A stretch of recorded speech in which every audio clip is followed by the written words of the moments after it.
it is a safe vaccine.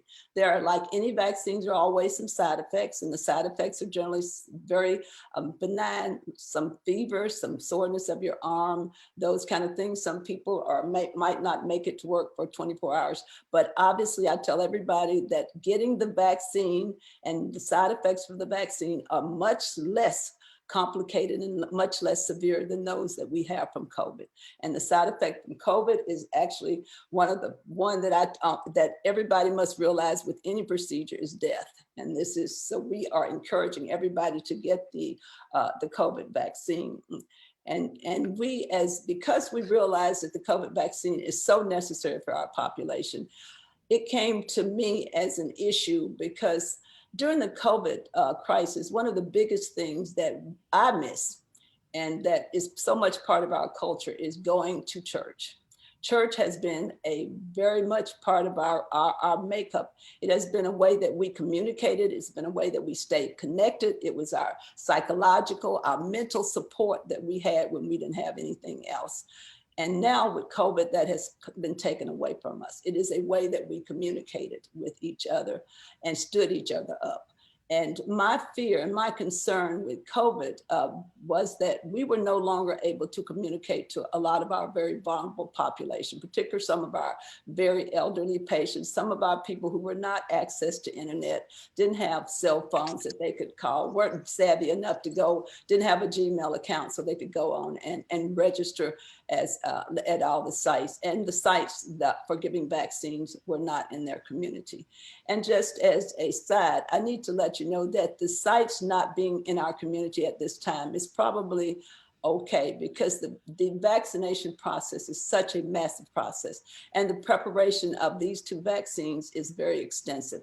As you might remember, the Pfizer vaccine is a vaccine that requires a refrigeration that is much colder than any of our refrigerators. And it takes a time for preparation, and it is only good for 6 hours.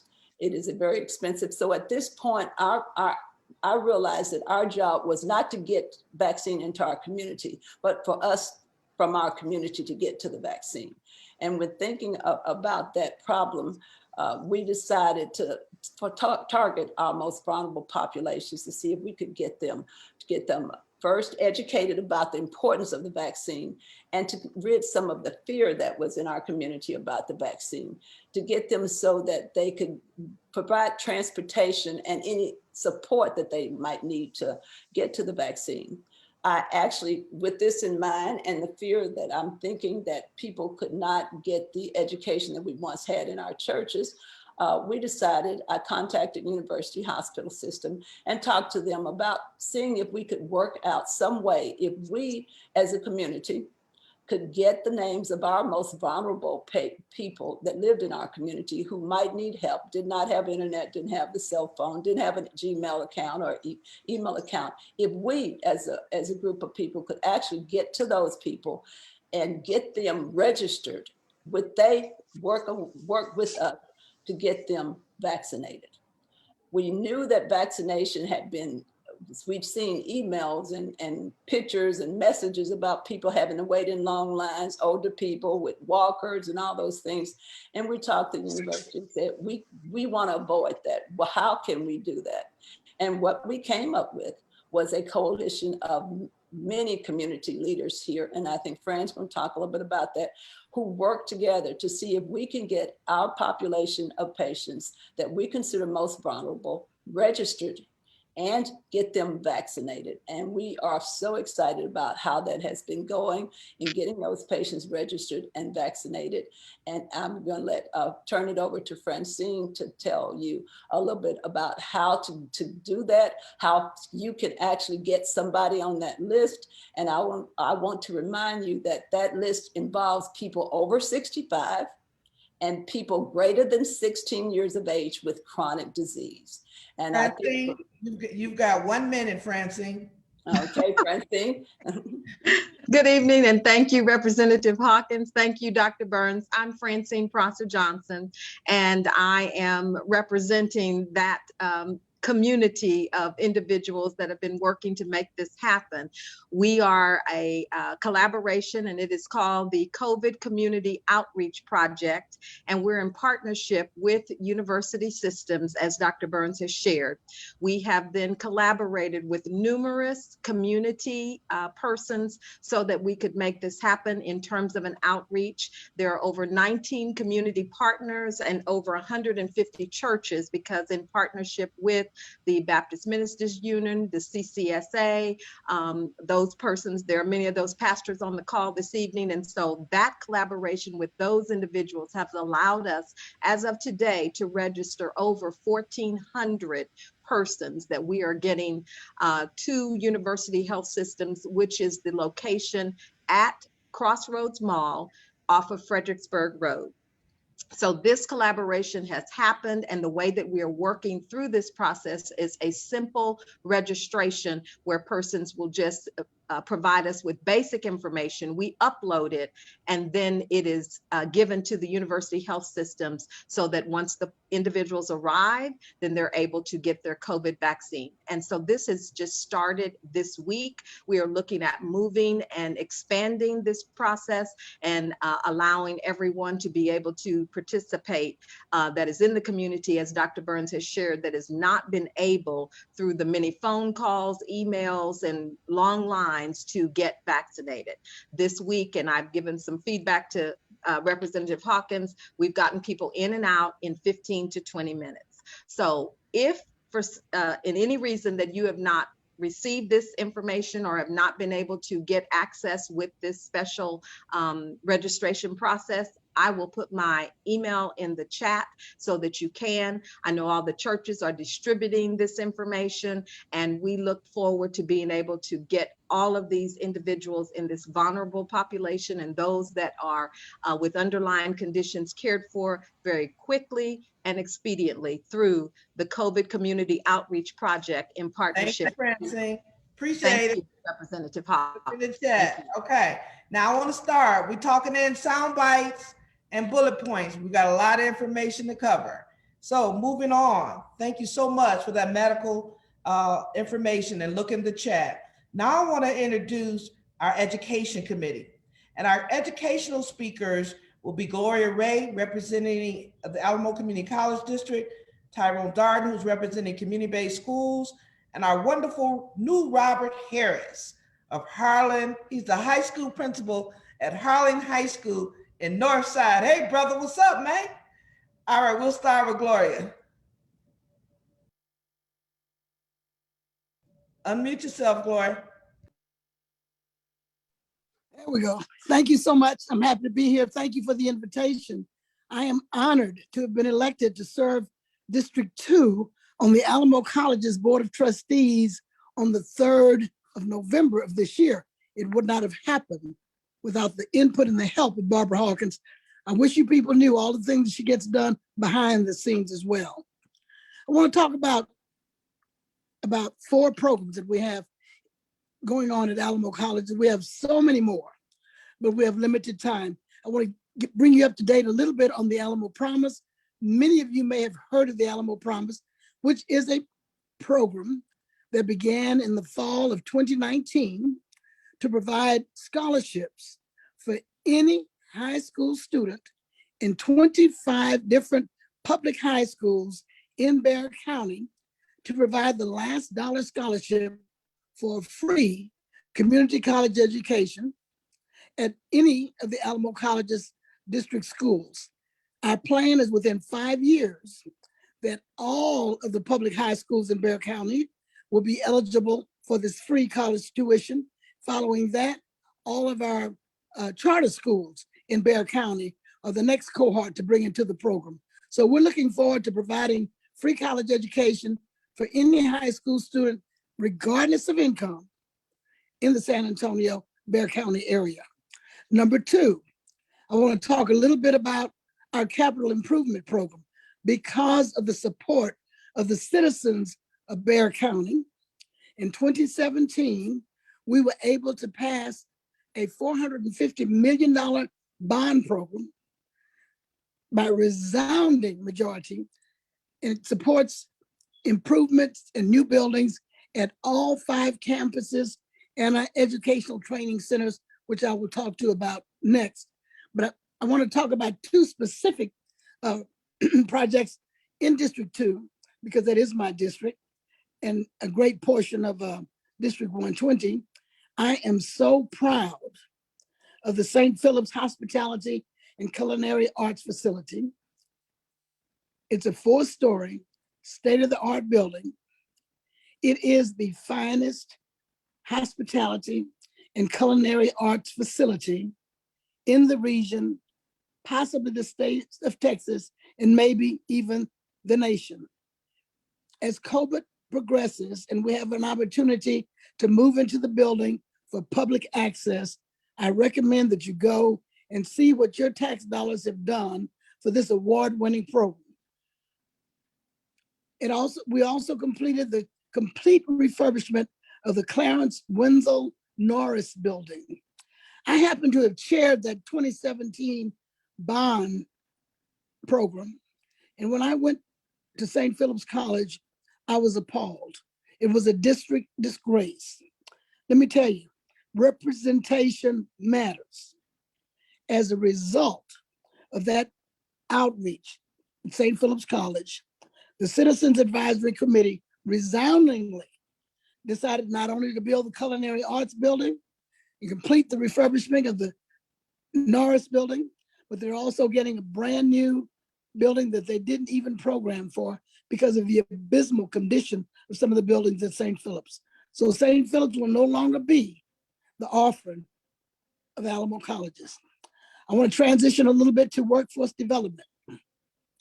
I can't tell you of all of the programs we're working with workforce development, which includes San Antonio Works, but I do want to talk to you about the regional educational centers that have been put in place or in the process of being built to support every regional area of San Antonio to bring about workforce education, English as a secondary language,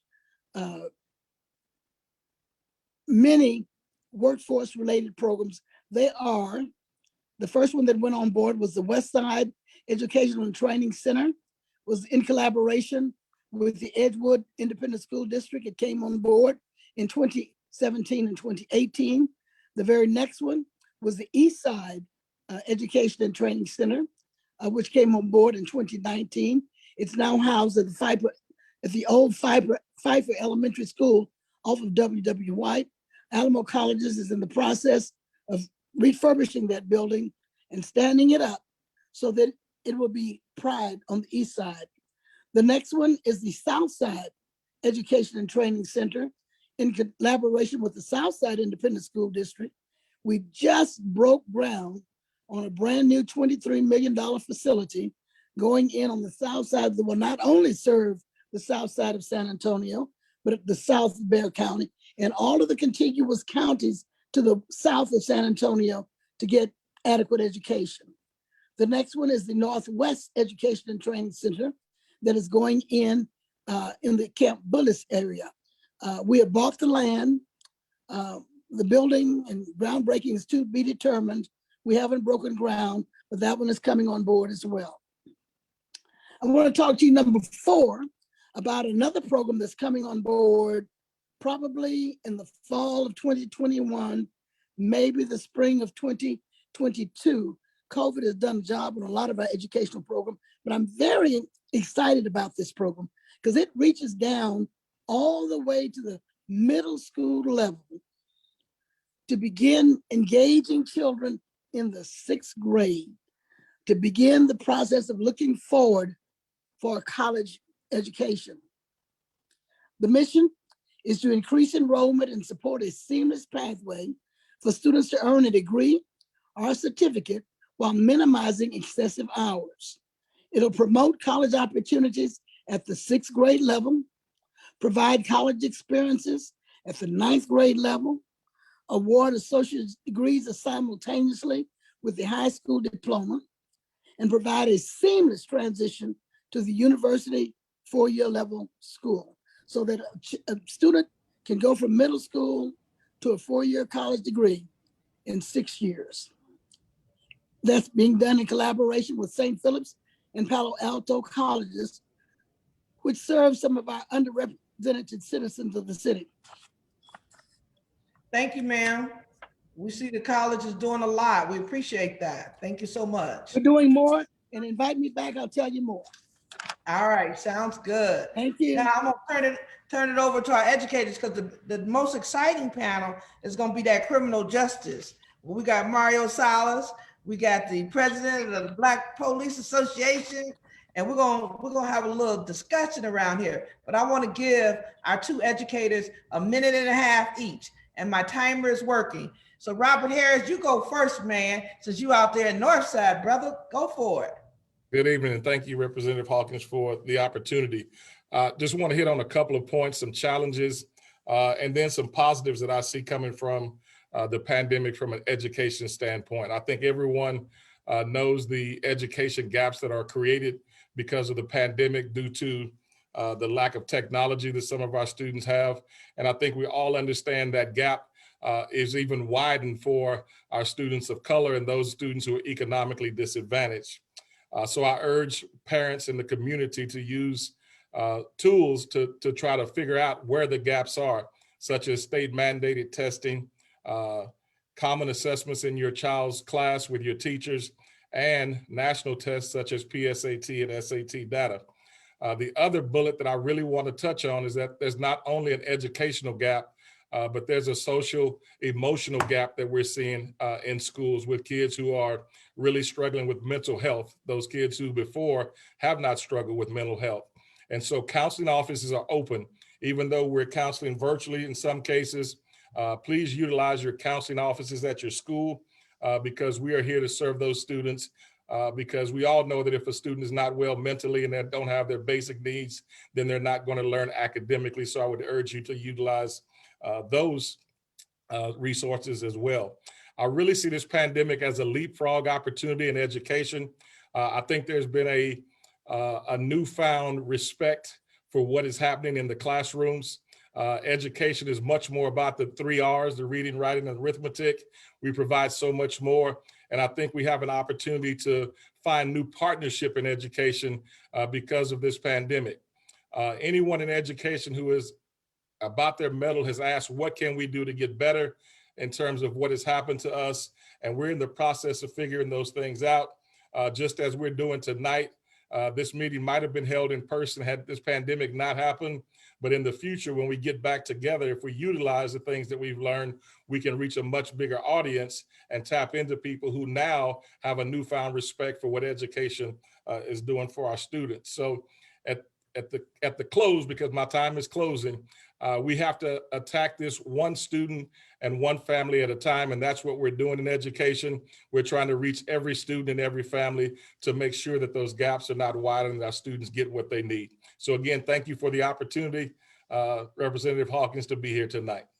You're welcome. And we want to get to know you, and we want you to become a part of our community. And so thank you for being here. Mr. Darden, you got 45 seconds. Yes, ma'am. Thank you. So piggybacking on what Principal Harris said, we have to figure out how to close these gaps. And I think that we have some opportunities with this COVID to do that. We have some resources coming in. So think about this. There's little to no investment to out of school time for our young people, for our kids that are going to school. When they leave home, they go home to a digital divide. And so we got to think about ways as a community to collectively close those gaps, as Principal Harris said. We think about STEM, but we've elevated past that. We've elevated to STREAM. So we look at our science, our technology, our reading, our engineering, our arts, and our math. And we need to figure out how on a year-round basis, during our out of school time, that's our Christmas break, that's our spring break, that's our summer, and even on our weekends, how we can invest in as a community and make opportunities available for our young people to go ahead and close those gaps. Because we know that COVID slide has been something that has really been affecting our community, and we need to have answers to make sure when we come out of it, we come out of it strong and we can sustain those growths. Great, thank you. And you stayed on task. I'm gonna give you a gold star on the top of your head right there. Okay. Thank you. All right. Moving forward, our business community, we talk about health, we talk about education, And we've got some young men doing some awesome things in our community. And I'm going to turn it over to Brandon, who I've admired through the years and the things he's doing. He's going to introduce you to his partner. And then after that, we got Dr. Dorian Williams, who's going to talk about what he's doing in the business community. Because after education, we've got to have jobs. Brandon, you got the floor. Thank you, Representative Hawkins, and good evening, everyone. I'm feeling like Shirley Chisholm, unbought and unbossed, and also inspired by Fannie Lou Hamer and just being sick and tired of being sick and tired. And when the pandemic hit, and more recently when George Floyd lost his life, it was time for us as men, Black men in this community, to start banding together and figuring out how can we fill gaps. So I will get into the people side of things and then turn it over to Robert Melvin to talk about some of the place initiatives. But with Urban Capital Partners, we have been focused on uplifting the standard of learning and living. And what that looked like before COVID was serving over 500 kids across 9 communities on the East Side. Tyrone talked about out of school time and really understanding where the real gaps in learning lie, which was between the time frame of 4 p.m. and 7 p.m. And with the highest levels of nonviolent crime taking place, I knew there was a role for us to play. But when the pandemic hit and the loss of George Floyd happened, I knew that just like any other business, we had to pivot.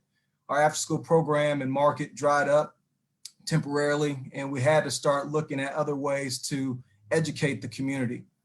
So along with my executive producer, Seymour Battle, Lionel and Kathy Sosa, we looked at ways to start telling a more complete story for the Black man and Black boy experience in San Antonio. And I see Sawana on here. She was a great assistant producer in this film called Living in My Skin. I would encourage everyone to take time out of their day to watch it. It was a 1-hour production that was shown in 2 parts on KLRN that created a national audience and attention around our stories. I share that with you because we have to look at in 2021, 100 years ago, Black Wall Street was destroyed in Tulsa, Oklahoma. We have to start finding ways to limit our rationales as to why we can't do things and start figuring out ways of how we can create cross-sector collaboration. And if there's nothing else that COVID has created, it should be the interdependency on one another to survive. And so we are telling these stories with confidence. We are trying to create the next A.G. Gatson, the next Reginald Lewis. And if those are names that don't resonate with you, that's part of the American challenge that we have with our Black history and why February should be a month of pride for us to continue to tell these stories with excellence to our young Black and young brown men and women in this community. Robert's going to talk to us about some of the place initiatives and some of the SAGE initiatives that's going on, but I couldn't be more excited as a lifelong San Antonian to be here in 2021 building for the future.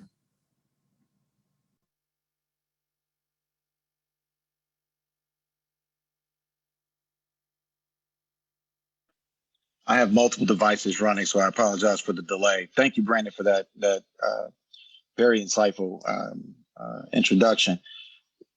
As the chairman of SAGE, we have 3 priorities, and that's people, that's jobs, and that's housing. And what we look for is, 1, how do we provide resources to our community, primarily on the east side of San Antonio? 2, how do we recruit and identify a place for us to place those people so that they can have livable wage jobs to then create then the housing market to allow for them to live within the communities that they've invested so much of their time, energy, and efforts over the years. Sometimes what happens is that we become disconnected from that process, and we go and we seek jobs and we move further and further out, and our communities become diluted.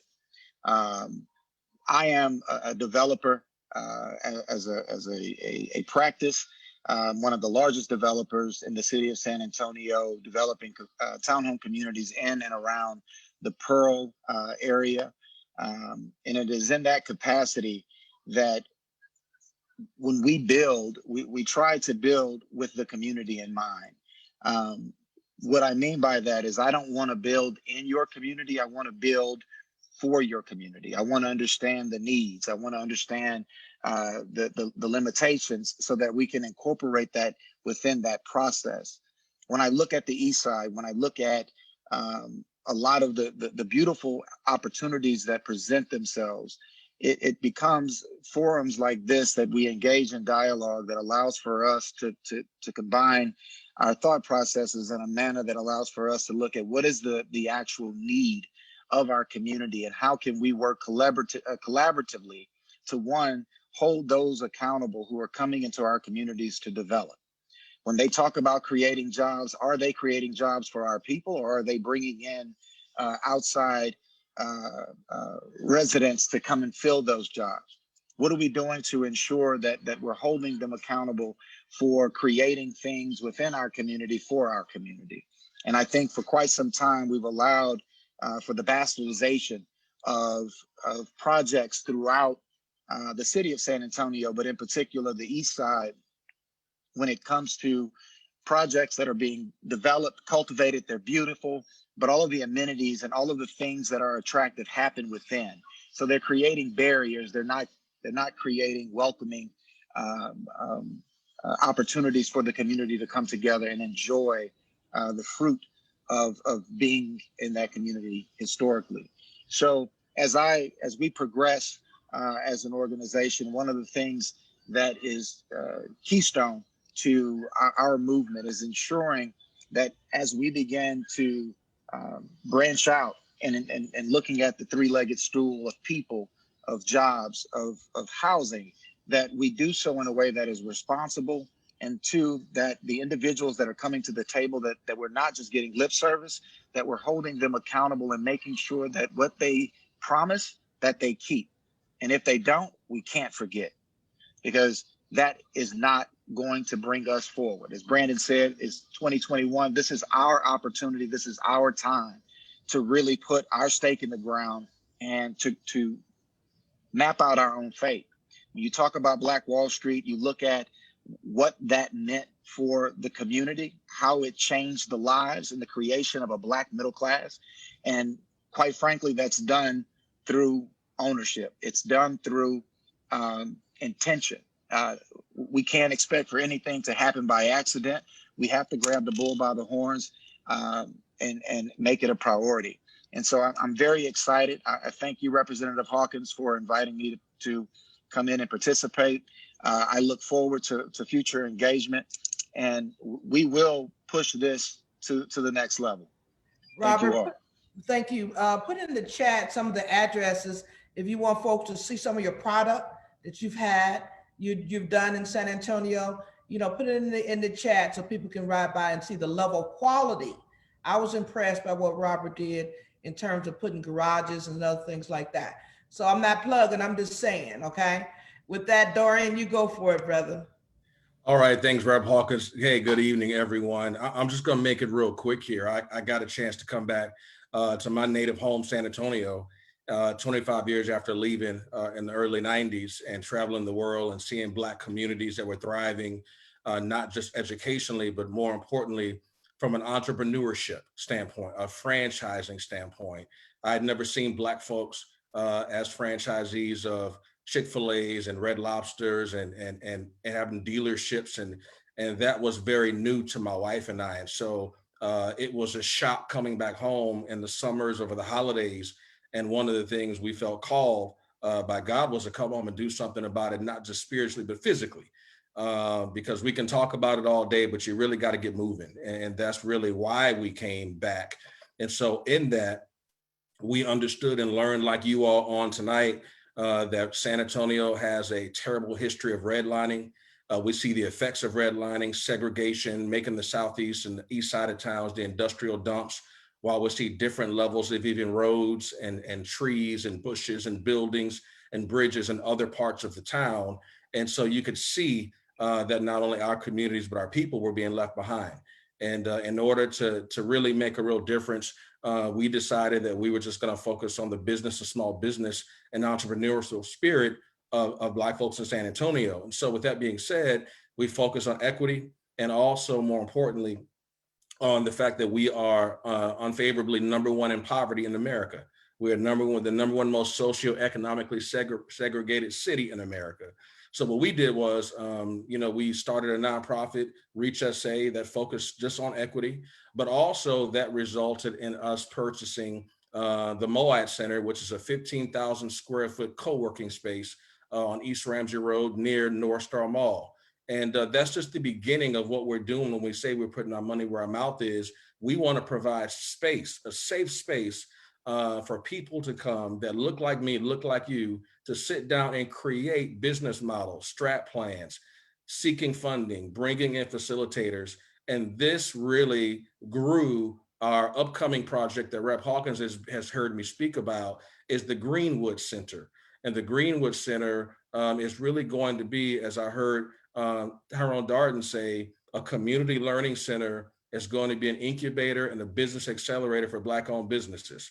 Bring your ideas there. We're not charging you anything. It's a nonprofit. We'll raise the funding for it. You sit down with your ideas, and what we learned after talking to Ms. Renee Watson is Black folk need to pandemic-proof their business ideas. It's a lot of businesses that increased during the pandemic. We suffered in the hospitality areas and some of the more laborious areas, and we want to help people create businesses where it doesn't matter what comes our way, we'll be able to sustain, grow, and help one another. So the Renaissance Club is what I'm really excited about. A lot of the kids over at SJ Davis know what I'm getting ready to say. If you could think about tweed suits, coffee, chess, and jazz, that's the Renaissance Club. We want to get some travel money. We want them to learn how to play chess. We want to get more than just what they're seeing on television. We want to reintroduce them to what we learned in the early Harlem days and the history of jazz and their history and culture that they're not getting in our traditional schools. So, we're starting at the Moat Center on Ramsey Road. Come see us, but then expect to hear more about this Renaissance Club, and the Greenwood Center is coming. 3,500 square feet of a business incubator, accelerator, community learning center that's for Black-owned, Black folks who want to do great things. And we want to help pepper the business landscape with people that look like us. Thanks, Rep. I appreciate the time, man. All right. Thank you, Dr. Williams. Again, I want to highlight all the wonderful things African Americans are doing in this community. And so for those folks, and I see Senator Vanderpute on there, who's always supported me and everything. And so good to see you tonight, to hear from my folks about what they up to. So I'm gonna bring in the media, and then I'm gonna bring in faith-based. So we'll hear first from Nika. Where you at, Nika? And then we'll hear from Carl Booker. Tell us what's happening in the media space, Nika. Hello, how is everybody doing today? I think just really what I want to make sure that I emphasize is that Black media is really, truly very important. And it's important to support Black media. All of the great things that I've heard so far all need to be broadcast on Black media. It needs to be used as a tool to get the information out to the public. At the end of the day, we need to tell our own stories. That's why it's so important that we have it. We tell our own stories. We're able to talk about the issues that are important to our community, and we're able to promote our businesses and services at affordable rates. So the media is one of the things that brings all of this stuff together and gets to folks. Now, one of the issues that we've had for so many years is that a lot of people say, oh, well, Black media doesn't have enough reach, or, they need a little help doing this. Well, investing in the Black media is going to help increase that reach. It's going to help build up the media that we already have so they can be even better for the community.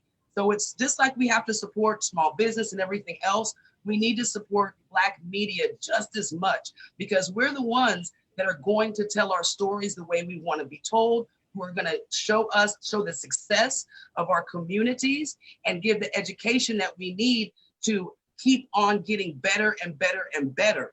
When we go to other places, they only give us so much. They only give you so much time. But with Black media, we have all the time in the world to build our communities.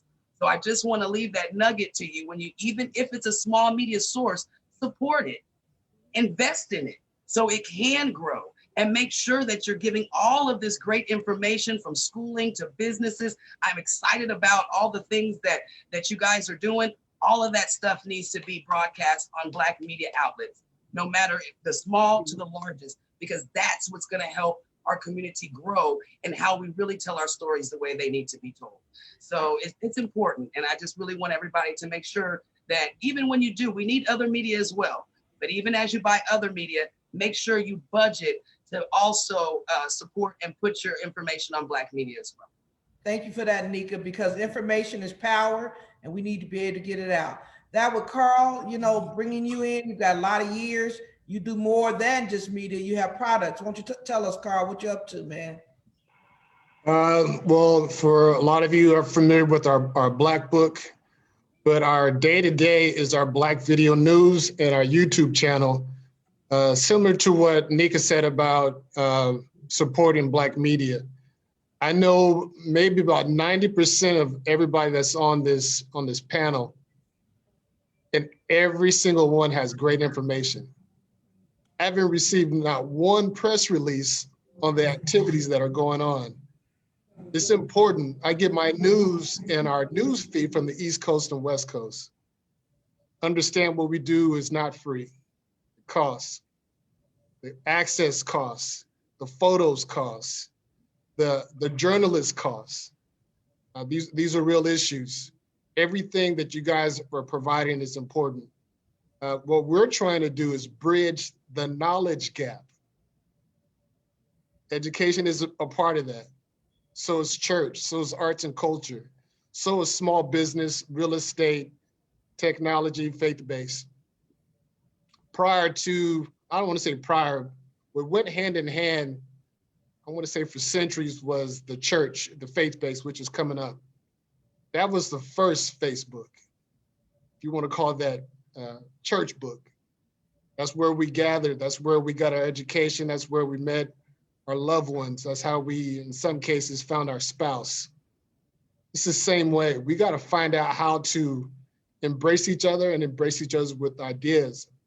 Included with that is how to make it a better idea, or how do we enhance what we already have. That's our job, is to provide documentation and to implement and enhance our community. So, Carl, are you telling me I need to go on Match.com? or do it virtually. I ain't there yet, bro. Okay. Moving on. Thank you so much, Carl, for that. You know, part of tying all this together, the criminal justice will go last, but I want to bring in our faith-based, and then I'm going to bring in workforce development. We've got our wonderful pastors online. I just wanted them to share some of the wonderful things that they're doing to make our community better. And I'll start off with Pastor Jones. In turn, he's going to talk about wraparound services, Pastor Biggs, Reverend Gillespie. And our hope is that y'all don't get into the Baptist minister preaching tonight, but we hear about all the great things that our churches are doing. Pastor Jones. All right. We would need more than 3 minutes for a sermon. But thank Representative Hawkins for all that you do. Thank you for having a listening ear, and not only a listening ear, but you put forth the effort to help. So we thank you for what you're doing. Some of the things we've been doing with the Ministers Union over the weeks prior to partnering with Ms. Francine Johnson and that group, we were able to get shots in the arms of over 1,000 people. And that was good news. We managed to do that. And there were some that have gotten registered that still haven't gotten their shots yet, but they are on the waiting list, and we hope they'll be getting their shots soon. So we look forward to doing even greater things now that we have another collaboration to work with and to aid in getting shots in the arms of people that desire it. Also, we've secured over $25,000 worth of PPEs, and we'll be putting those out in the community real soon. Within the next week or so, we'll be getting those things out into the community. But we don't want to just give out PPEs. We want to even be able to put a couple of food trucks out there and supply the community with food. So we're working on those things, and those things will be happening real soon. Also, we've been in discussions with, well, we're waiting on some of our city leaders, our city officials to respond to our request. We really want to have a conversation with our city leaders. And it's quite difficult for our people to get some of the help that they need in this season. With the high standards that they placed on people getting rental assistance, people getting utility assistance, they set the bar so high that it's hard for those people to get that aid. So we want to have a conversation with our city leaders to kind of help lower those standards a little bit. So those are some of the things that we've been working on. I'll give the rest of my— Jones. Yes, ma'am. Appreciate that, man. Okay. All right, Reverend Biggs, you want to say a few things?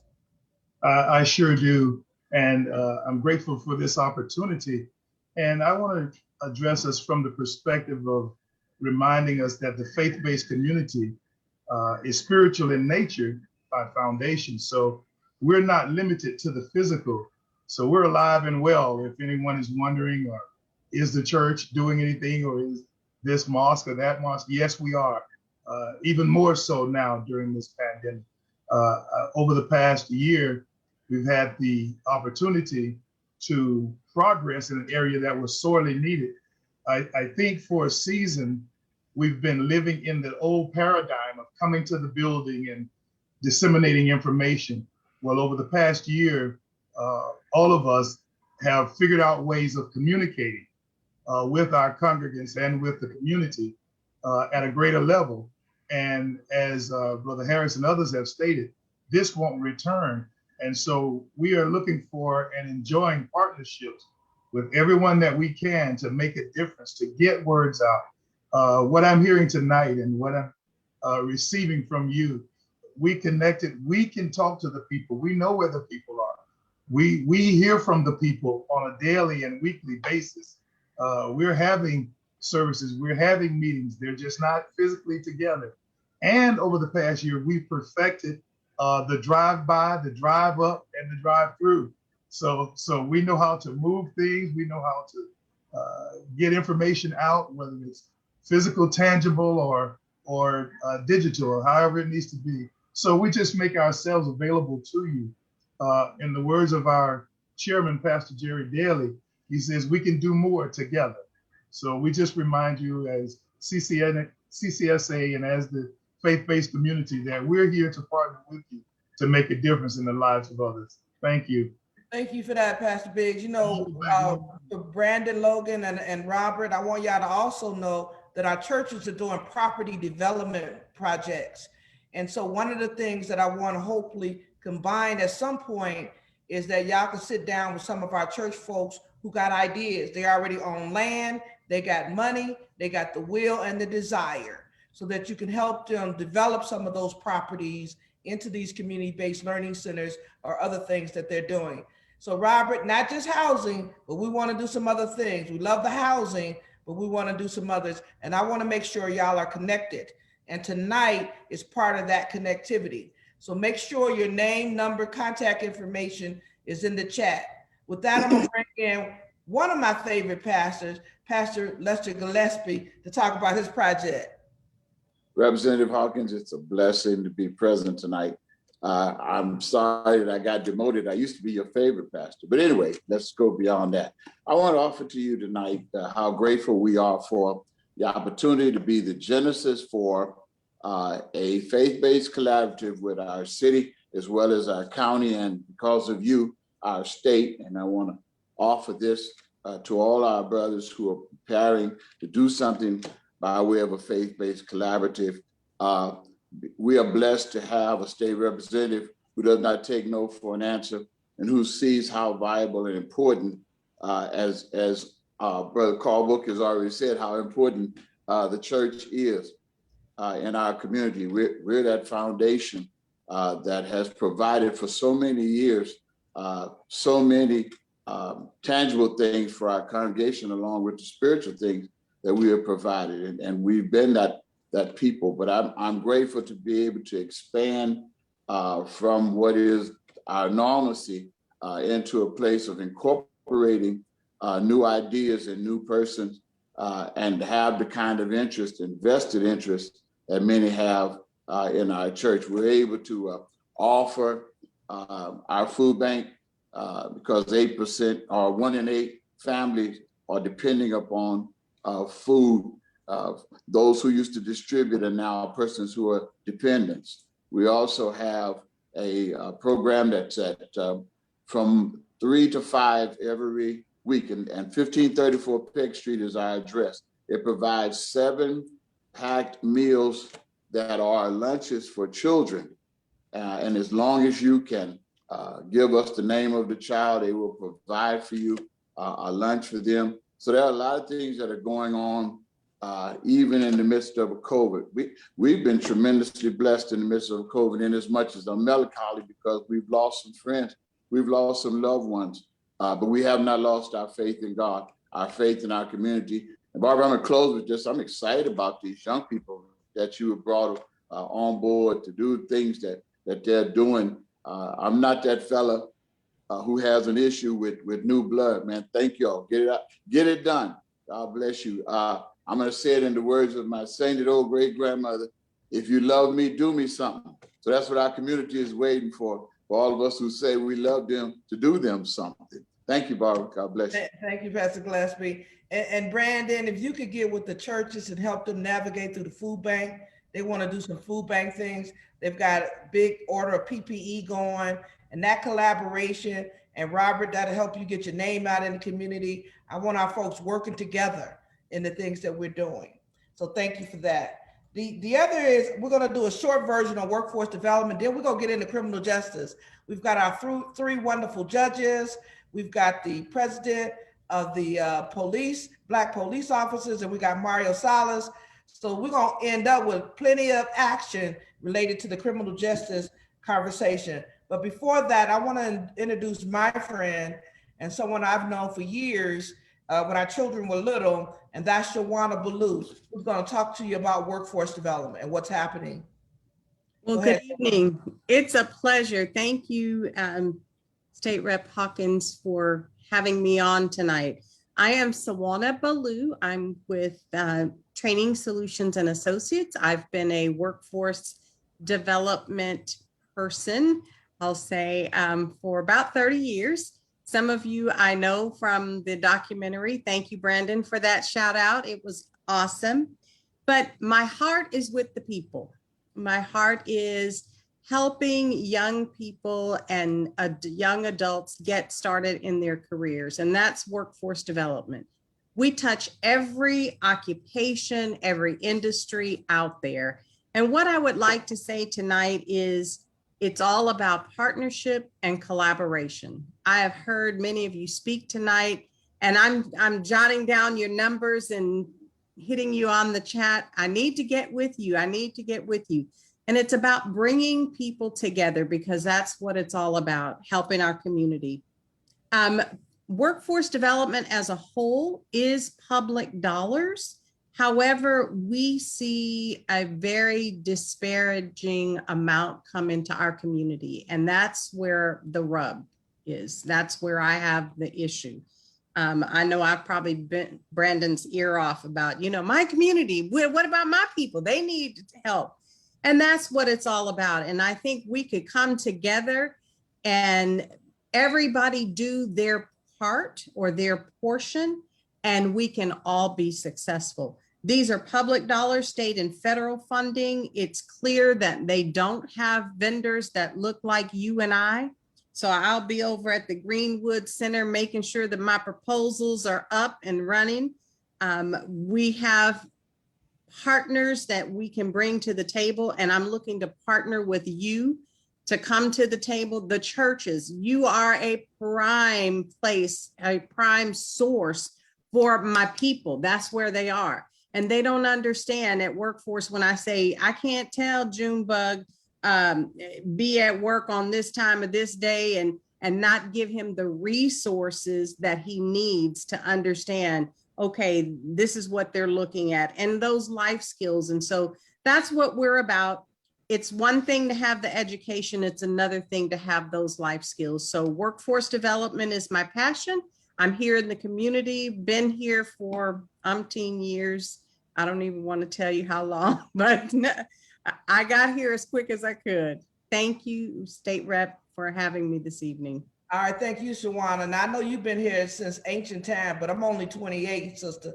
So, you know. Well, you know what? It's time for us to pivot. We got to go to the 21st century, and I'm ready to hand off the baton to the next generation. So, all right, I'm gonna take a little break, and I'm gonna talk to Jim McNamara, who's been a resident of District 2 a long time. Jim, are you learning more about Black folks? Unmute yourself, Jim. Can you unmute yourself? We can't hear you. Thank you, Barbara. Thank you very much. I've been hanging around with Barbara for the last couple of years to try to get things right. So she gives me an opportunity because my name is always on the list. And I was honored tonight to find it on this list.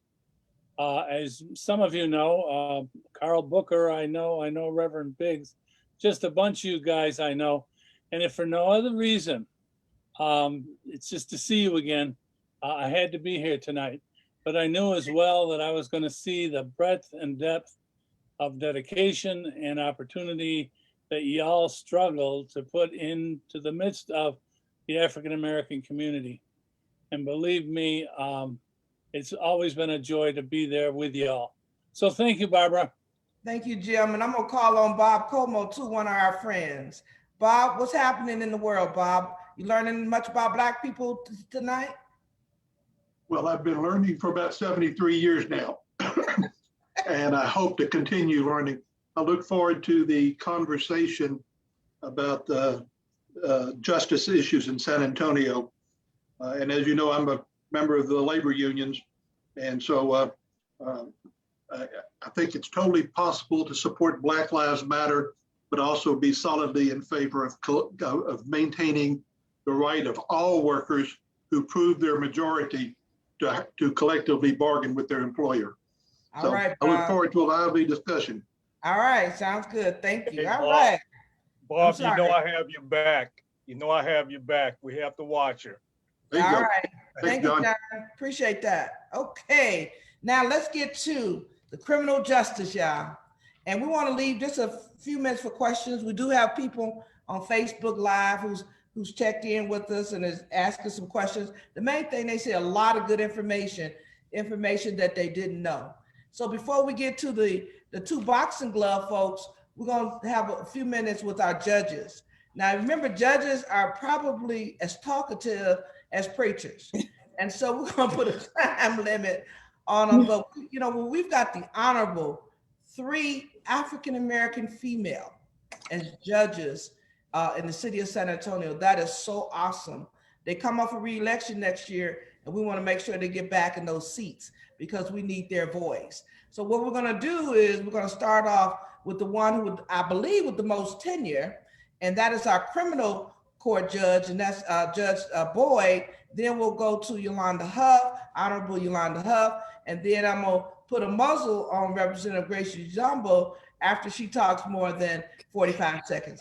So Judge Boyd, you've got the floor. Tell us about what's happening at the court and how you believe we can improve on some things. All right, thank you so much for having us here. A lot of times people tend to not think about the felony district courts or really any of the criminal courts because we always think we're never going to be there.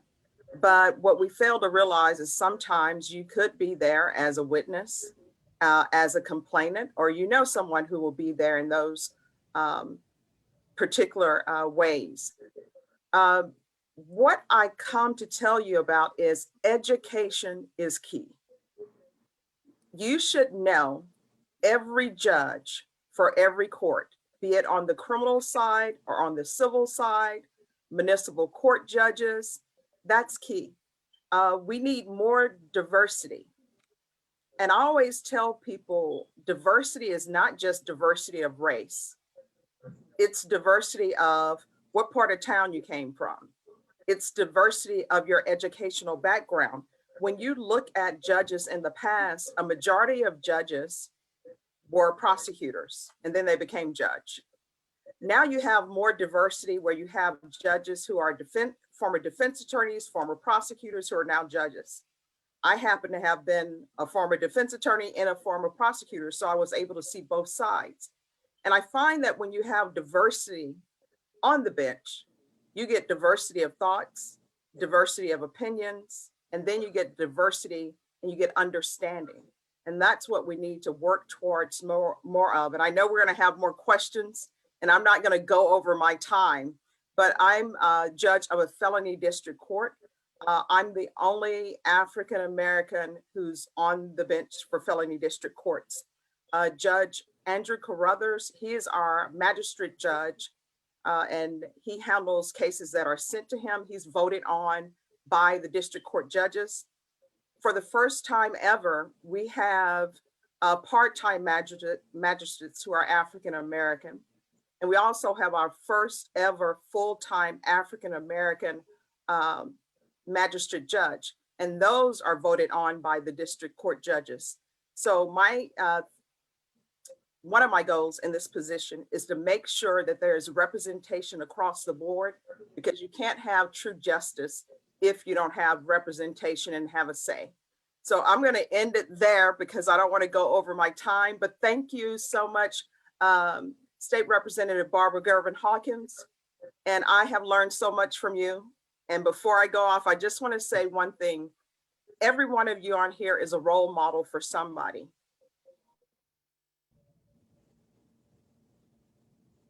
And so when you're out there and you think State Representative Barbara Gervin-Hawkins is a role model for me, and many of you on here are my role model. And I'm going to end it with that and pass it on. Thank you. Honorable Huff, you've got. Okay.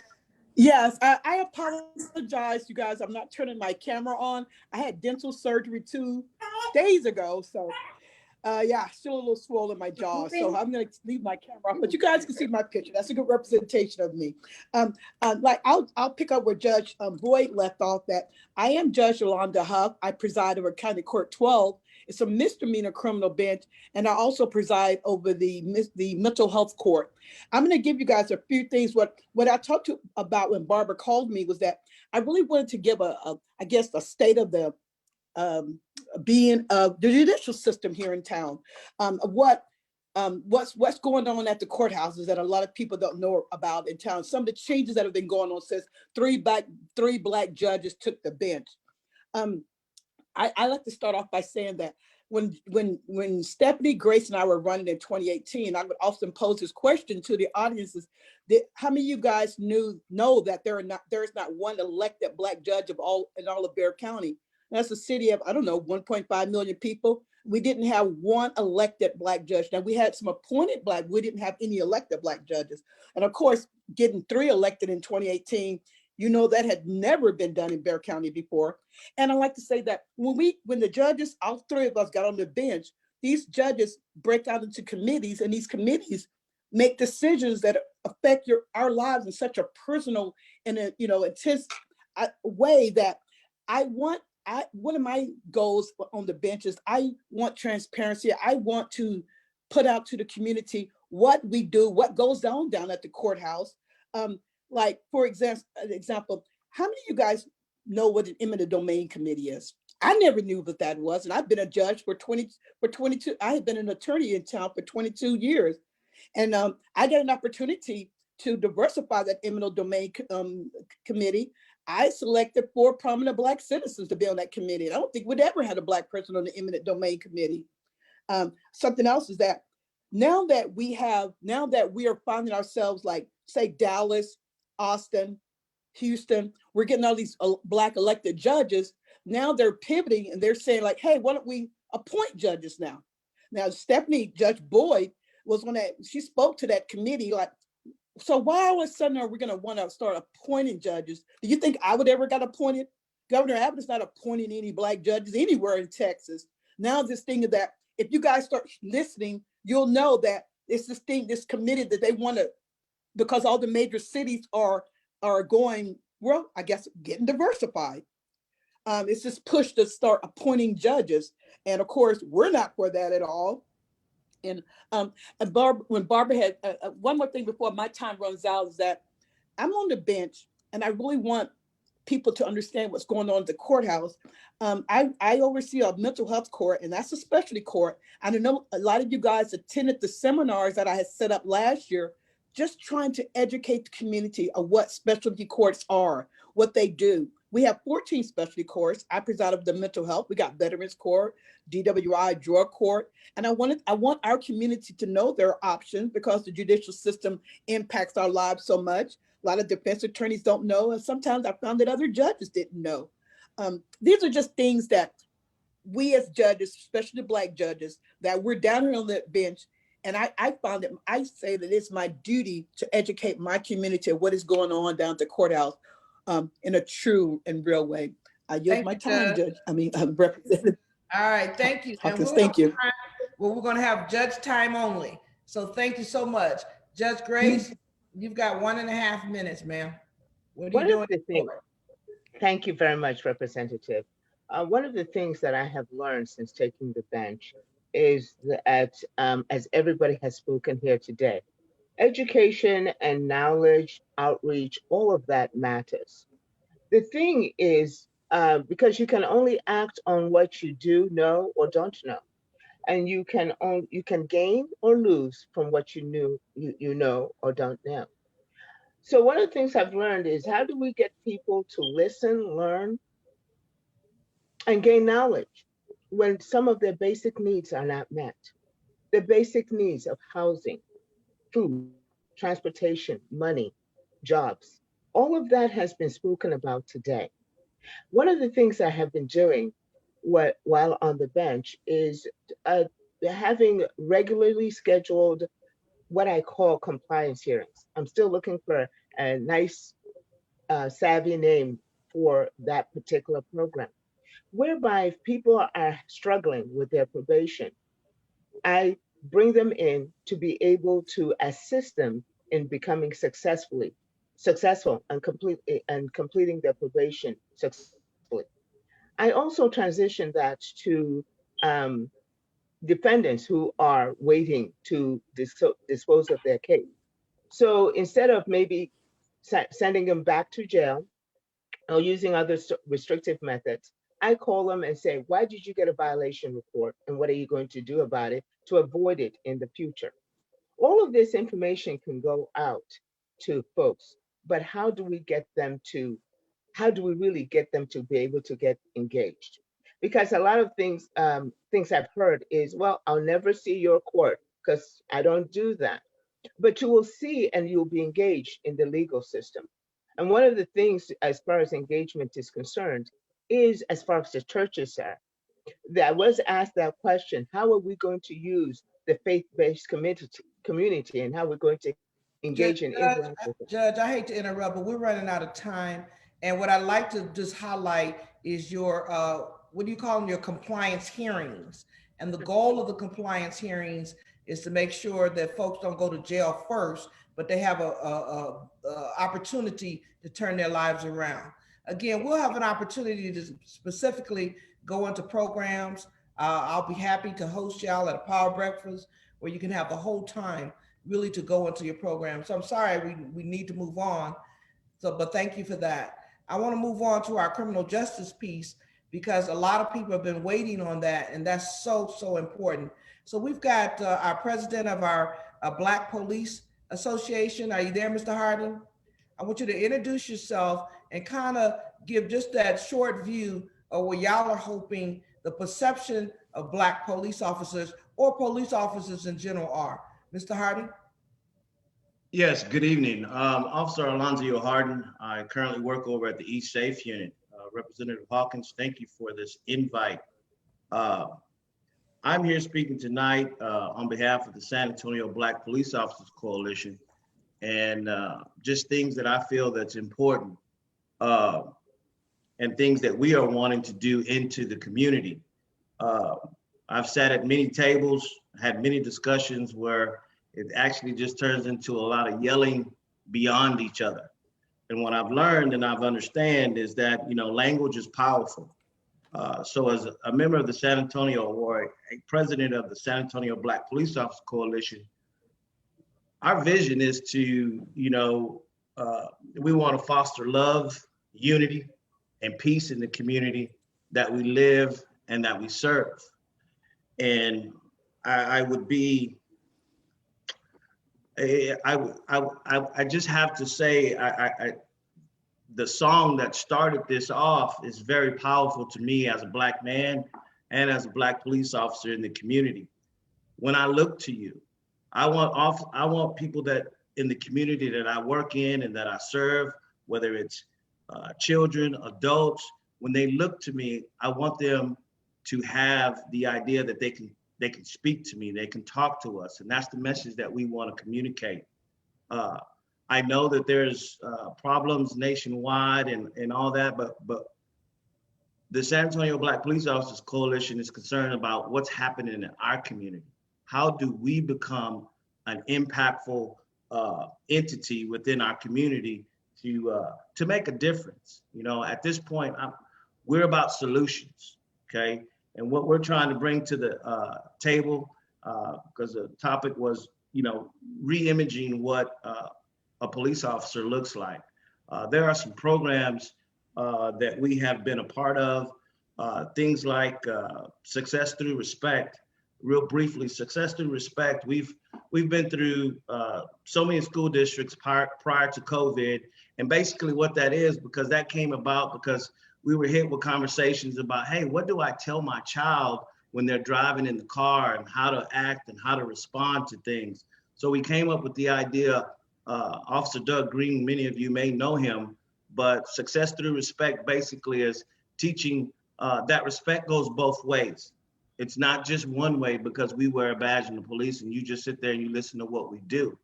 So we go into the schools and we talk about how to have that successful interaction with just a simple traffic stop.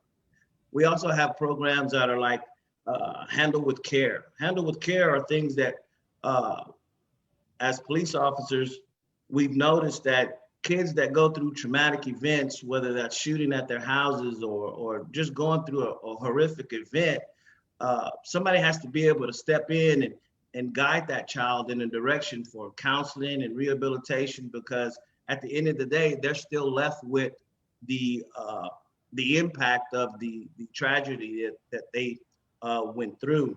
Other things, how we try to reach out to the community. And one great thing that I've heard on this panel today is a collaborative effort. There's an old adage phrase that says it takes a village. Well, we're trying to be a part of that village, okay?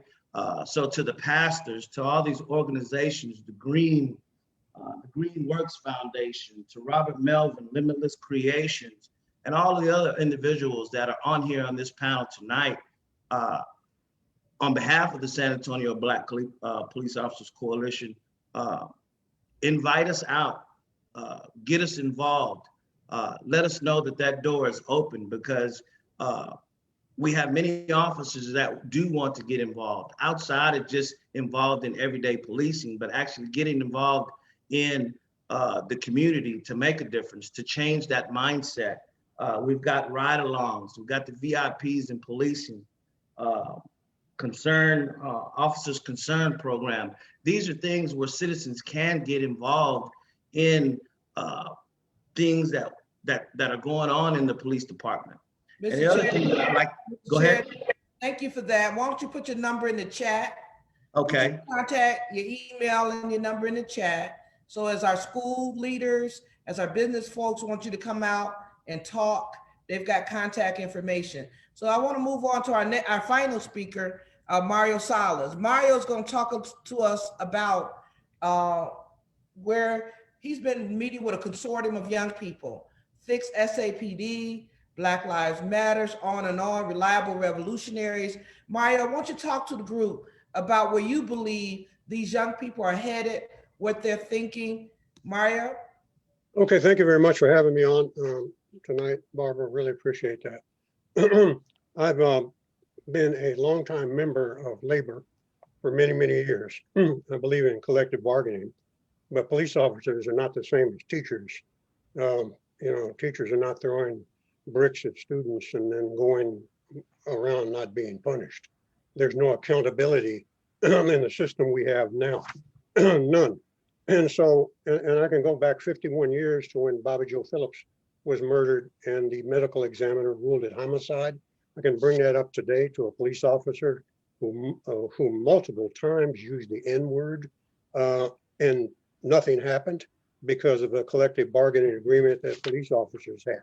So the problem with, and many labor unions across the country are removing police officer associations because of their history, long history of racism. And I think we've got a similar problem here. Police are legally allowed to carry guns and other weapons and use them against citizens. That's a major difference between having collective bargaining to do that, because our local SAPOA has included a discipline of its own officers within the contract. And there's been no effective effort on the part of that union to want to negotiate that effort. There's some negotiation going on now between the city and the union. I don't have a lot of faith in that, quite frankly, because I see things that are going to keep on going down. You know, if a teacher, I was a member of the American Federation of Teachers for many years. I was a plumber and a pipe fitter for many years. I was a member of IUE Local 780 for many years. I'm currently a member of the Communication Workers of America. I believe in collective bargaining, but I don't believe in the kind of collective bargaining contract that the SAPOA has. And anyone doesn't understand that, I mean, they're not in tune with what the problems that Black people are going through at the hands of racist police officers. This doesn't mean that all of them are racist. It certainly doesn't mean that. I have members of my family who've been police officers, and they are as concerned about bad cops as we are, because it's a danger not only to the community, but to other police officers as well.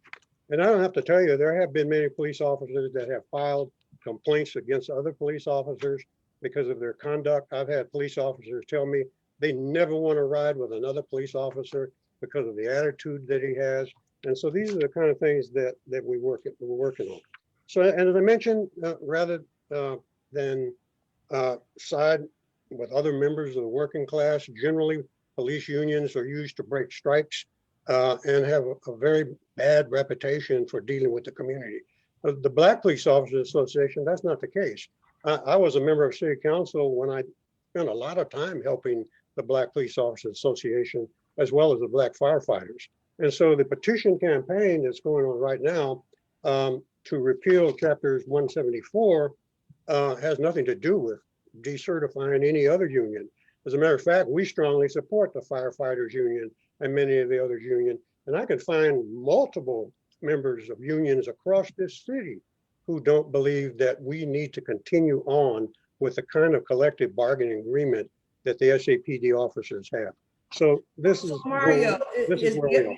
Mario, is the efforts misunderstood like Bob? And we're going to go over about 15 minutes, y'all, because this is such an important topic. Is it that the young people are misunderstood when we talk about defunding, when we talk about targeting? Are you speaking more of accountability? Is that where y'all are headed in your efforts? Yeah, matter of fact, there's a lot of propaganda put out. The Fix SAPD petition, and I belong to a different group. I'm with the San Antonio Coalition for Police Accountability. It has nothing to do with defund. The members of Fix SAPD are not anti-police, as the propaganda shows. And I've already seen some really racist leaflets that SAPOA is putting out on people's doors that are using Proud Boy material, that are hanging on doors in an attempt to look like the petition campaign is made up of violent people. That's pure hogwash. And so it have nothing to do with being anti-police, nothing to do. My brother-in-law is an LAPD officer for 35 years. I have other members who have been members of the police force. So it boils down, Mario, then to accountability. And before we leave tonight, anybody want to weigh in on the thought about, I'm seeing President Hardin's name, a hand raised up. How would you like our young people to approach this police issue where they're concerned? Okay, being that subject was brought up, I would just like to say that, to our young people and to the adults in the community. One thing that is important to understand, when you have facts, and like I said earlier, it's language, understanding the language that is being used. What has happened from an egregious event, George Floyd losing his life, the word defunding has become a brand that has blanketed the entire nation when law enforcement is concerned. Like I said earlier, what is specific to me is what's going on in San Antonio. So when words are being used, defund and reallocate, well, that 174 and the 143 specifically, 174, what's also tied up into that is you're talking about scholarships that police officers are going out there earning, or degrees, that type of pay, raises. It's not just about the accountability. If 174 is repealed, I would only ask that just not our young folk, but our adults to consider. Currently, right now, we have approximately 600 officers with 20 years plus, not only to count the other officers with 1 to 5 years, that if this gets repealed, those officers are going to walk away. What does that do? Look at the collateral damage that will create. We have the NCAA, we have other big entities that come to San Antonio. Tourism is the driving force, or one of the driving economic forces here in San Antonio. If all of a sudden a city is seen to be unsafe because collective bargaining, which is, as Mario stated, it's the ability to sit down and negotiate, okay? Are there some things that can be negotiated? Yes, and that's part of the issue too. What needs to be acknowledged and how that will be acknowledged is actually sitting at a table with collective bargaining. That is the matrix, okay? And the problem that I have is that if information is going to be put out, please let the information and the public make a decision based on facts, not emotions, but facts. Thank you for that, Mr. President. Now, if anybody else want to weigh in, Mario, then I'll let you in, but anybody else want to weigh in? Bob? I'd love to say something if I may. You may, and then we'll go to Nika. Thank you very much. Mario, I know what a great union brother you are, and I love you guys. But I think on this case, you want to get rid of collective bargaining. And for 50 years that I've been a union member, that's what my goal has been, is to expand the ability of people to form unions. And I want everybody to remember that Dr. King was assassinated in Memphis while he was there fighting for the right of sanitation workers to have a union and to bargain collectively. I support the right of custodians and food service workers and bus drivers to collectively bargain. If we get rid of the right for police officers, that's going to put us back an additional 30 or 40 years before we ever get the right for the least of our brethren. So we're on the opposite side of this. That doesn't mean I love you any less, brother. All right, Nika, a young voice. Go ahead, Nika. My question is really, if you take away 174, doesn't that also take away the right for the firefighters to also, because I spoke to a firefighter today, and that's what he said. If we repeal 174, it also takes away their option to go collectively bargain as well. That's what he said with the ballot on May 1st. So is he wrong about that, or are they both connected? They are very well both connected. And again, I have to stress the point, there are some things that are wrapped up in 174 that needs to be looked at. But to totally take it away, to be quite honestly, you're taking away from my family. That's what's wrapped up in it. And what is it that attracts officers to a police department? We have officers on this police department from Chicago, Los Angeles, One of the things, and even some of the jobs and the professions that each of you may have in the nonprofit organizations that you have created, it's about benefits. Not only how is it going to benefit the community, but how is it going to benefit you and me specifically as a Black man in my home, running my household. You are actually talking about taking away from me and mine. And again, there are some things that needs to be talked about, but that is why collective bargaining is so important. To be able to come to the table, sit down and have a conversation. And this is what I'm saying. We have to stop yelling past each other and sit down and talk, whether it's about accountability or whatever. Quick, real story. I was involved in an off-duty incident. I was not comfortable at all having to go through all of what I had to go through, but because of accountability, even though my incident was racially motivated, outside off duty, I was, a gun was pointed in my direction by a white racist individual. My incident was textbook, policy and procedures, how I carried out. But guess what? I still had to go through the accountability and was on administrative leave for 9 months. No ability to work side jobs or the other income that I would do because of my profession. I had to go through the process.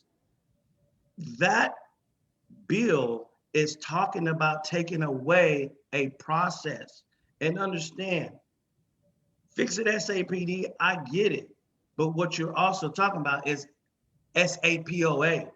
SAPOA is a part of SAPD, but one is all about, SAPOA does not write policies, okay?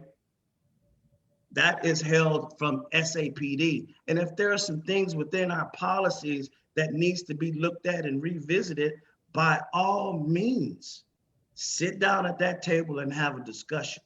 Well, one thing that's brought up is that we need to have a forum on this because we've got different opinions. I'm hearing people saying that some things are true, some things that are not. This conversation is so important. Yes. We do care about our workers. We don't want to paint things with a broad brush, throw the baby out with the bathwater. We want to be able to sit down at the negotiating table. But I think what's most important, y'all, we can all agree that there's a problem. The question is, how do we begin to fix it? And how do we fix it without hurting? You know, I'm one of those individuals who believe in the win-win. When we have the win-win, we have a stronger and better community. And so I will be more than happy to host a conversation specifically on this topic so we can hear from our young people. Mario, I'm gonna rely on you so they can come and have their voices heard.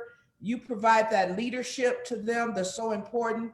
And also, President Hardin, hearing your side, but we need the technocrats because we're hearing various stories and the community needs to be knowledgeable on this subject. They've got a big task coming in May. Yes, and they want do. to make the right decision. Barbara, if I could, I'd like to interject. Yes, something. you can. Yeah, the petition to remove Chapter 174 has nothing to do with the fire department.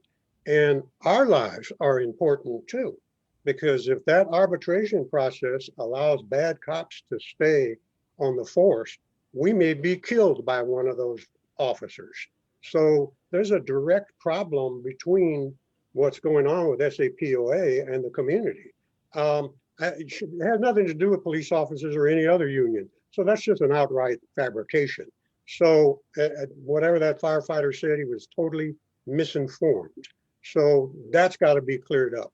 I'm concerned about our lives when you've got any number of rogue officers patrolling the street any given day, and the chief can't send them to the place where they used to send them to the pound. They used to send them to the pound. You can't do that anymore because it's been privatized.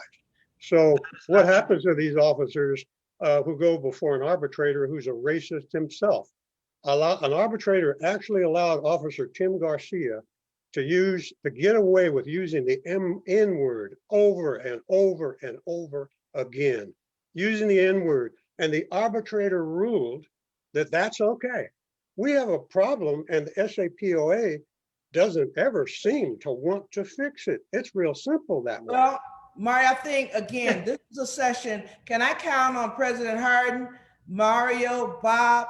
Can we put together a session that we speak specifically on this issue so that our community can be well informed, not side to side in terms of one person feel, but technical issues.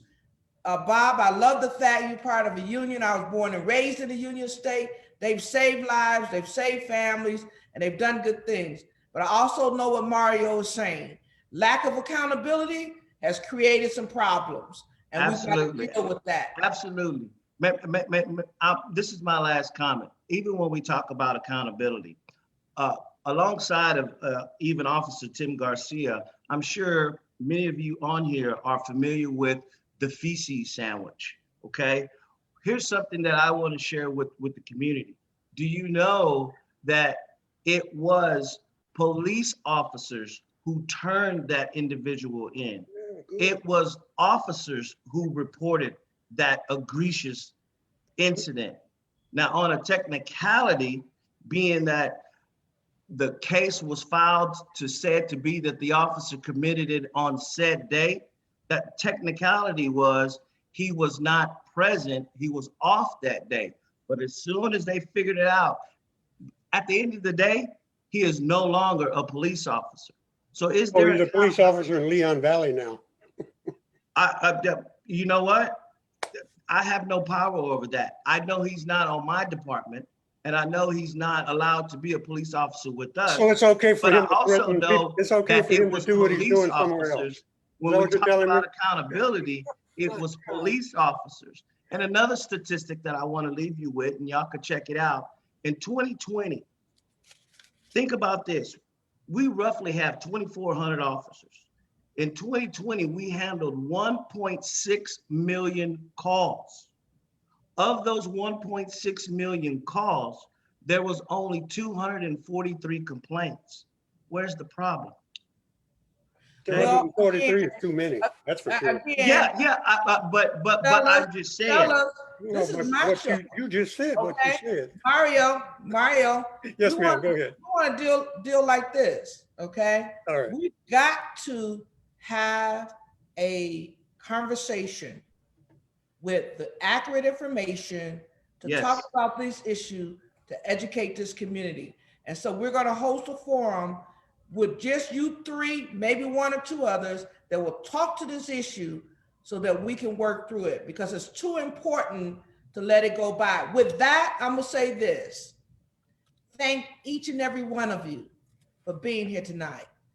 The goal was accomplished, and that was for us to meet each other, talk to each other, and hopefully graduate on to continue valuable conversation and building resources and a level of communication that we can get to know each other and resolve challenges that we have. So I want to say thank you for all of you for participating. Thank you for all of you who have stayed and listened, but good night. Good night. Thank you. Good night. I look forward to the next meeting. Bye, everybody. Bye-bye. Bye. Great job, Rep. God bless you. Thank you. Great job. Good night, everyone. Stay Night. safe. Godspeed.